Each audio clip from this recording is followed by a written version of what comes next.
6,000 में आज कोई लेबर भी नहीं मिलता है मंथली।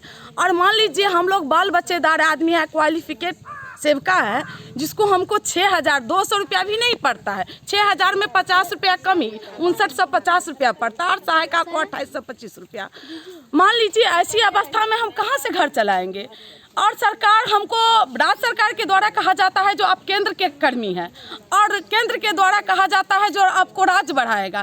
तो मान लीजिए ना हम केंद्र के हैं ना राज्य के हैं, तो हम किसकी कर्मी हैं। काम लेने वक्त जन्म से लेकर मृत्यु तक हमसे काम लिया जाता है।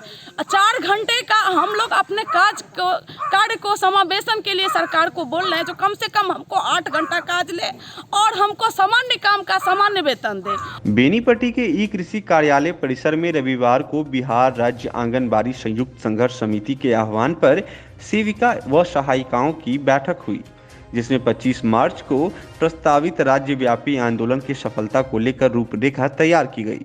इस दौरान बैठक की अध्यक्षता कर रही यूनियन की जिला महासचिव शबनम झा ने कहा कि राज्य सरकार को हम सभी को सरकारी कर्मचारी का दर्जा देना होगा।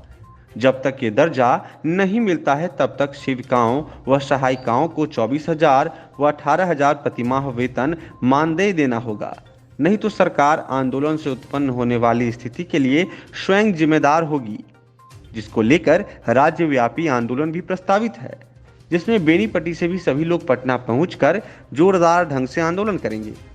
इस मौके पर संघ के संरक्षक लोकनाथ झा, विभा देवी, निक्की कुमारी, अफरोजा खातून, नीरो देवी, रीना कुमारी, विनीता देवी, अनीता देवी, खुशबू कुमारी, प्रतिभा कुमारी, सुनीता दत्त, पिंकी कुमारी सहित कई लोग मौजूद थे। मैं बिहार राज्य आंगनबाड़ी कर्मचारी यूनियन जिला महासचिव शबनम झा।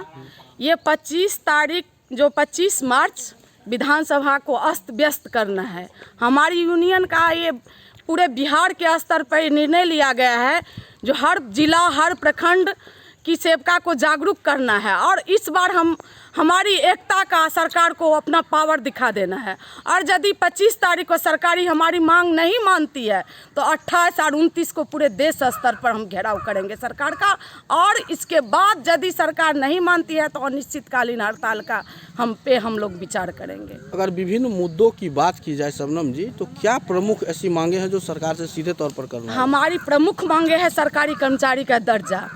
6,000 में आज कोई लेबर भी नहीं मिलता है मंथली। और मान लीजिए हम लोग बाल बच्चेदार आदमी है, क्वालिफिकेट सेवका है, जिसको हमको 6,200 रुपया भी नहीं पड़ता है। 6,000 में 50 रुपया कम ही 5950 रुपया पड़ता है और सहायिका को 2825 रुपया। मान लीजिए ऐसी अवस्था में हम कहाँ से घर चलाएंगे। और सरकार हमको, राज्य सरकार के द्वारा कहा जाता है जो आप केंद्र के कर्मी हैं, और केंद्र के द्वारा कहा जाता है जो आपको राज्य बढ़ाएगा। तो मान लीजिए ना हम केंद्र के हैं ना राज्य के हैं, तो हम किसकी कर्मी हैं। काम लेने वक्त जन्म से लेकर मृत्यु तक हमसे काम लिया जाता है। 4 घंटे का हम लोग अपने कार्य को समावेशन के लिए सरकार को बोल रहे हैं जो कम से कम हमको 8 घंटा काज ले और हमको सामान्य काम का सामान्य वेतन दे। मान लीजिए आज शिक्षक का ही बात लीजिए, शिक्षक हमसे कम काम करते हैं, हम उनसे ज़्यादा काम करते हैं, तभी हमसे उनको 4 गुना ज़्यादा दरमाहा है। और हमको क्यों नहीं, हमको भी यदि 8 घंटा का ड्यूटी दे तो हम काम करने में नहीं सकेंगे, उनसे अच्छा काम करके दिखाएंगे। सरकार महिला सशक्तिकरण के नाम पर सबको ठग रही है। हम लोग महिला नहीं हैं, हम लोग के सशक्तिकरण के नाम पर पीछे धकेला जा रहा है। हम सरकार से अपनी वेतन का मांग करते हैं, सरकारी कर्मी का मांग करते हैं, सेवका के लिए कम से कम 24 और सहायिका के लिए कम से कम 18,000 की मांग करते हैं।